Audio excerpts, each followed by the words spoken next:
کچھ چھوٹے چھوٹے اعمال ہیں ان کو اپنی زندگی میں حصہ بنائیں۔ ترمذی شریف میں حدیث ہے، نبی پاک صلی اللہ علیہ وسلم نے فرمایا 3 مرتبہ صبح 3 مرتبہ شام اعوذ باللہ السمیع العلیم 3 دفعہ یہ پڑھو، اور 1 دفعہ سورۃ حشر کی آخری 3 آیات هو اللہ الذی لا الہ الا هو عالم الغیب والشہادۃ هو الرحمن الرحیم۔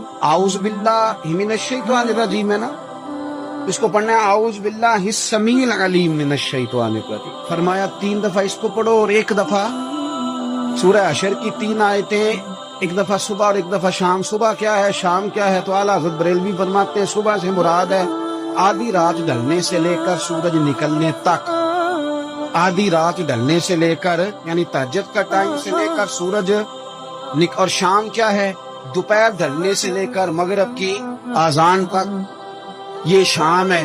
اب سن لیں، یہ ترمذی کی حدیث ہے سیاستہ کی، نبی پاک نے فرمایا جس نے 3 مرتبہ اعوذ باللہ پڑھی اور 1 بار سورہ حشر کی آخری 3 آیتیں پڑھی، 1 دفعہ صبح پڑھے 1 دفعہ شام پڑھے، نبی کریم علیہ السلام فرماتے ہیں اگر صبح پڑھے گا تو 70,000 فرشتے شام تک، اور اگر شام کو پڑھے گا تو 70,000 فرشتے صبح تک پڑھنے والے بندے کی مغفرت کی دعا مانگتے رہے۔ چلے میں تو اس بات پہ بھی بڑا راضی ہوں کہ پہلی دفعہ اہل سنت میں ایسا ہو رہا ہے کہ وظیفہ ملنے پر لوگ نعرے لگا رہے ہیں، ورنہ وظیفہ بتائیں تو کہنے بھی پڑھا گے پر کوئی طویل بھی لکھ چھڑو ماڑا گیا۔ استاد آئے مجھے کہنے لگے جی برکت کوئی نہیں، غربت بڑی ہے۔ میں نے کہا صرف واقعہ پڑھا کر، کہنے پیر صاحب تھوڑی تکلیف کرو کو میں نے تویز بھی کہتے ہو۔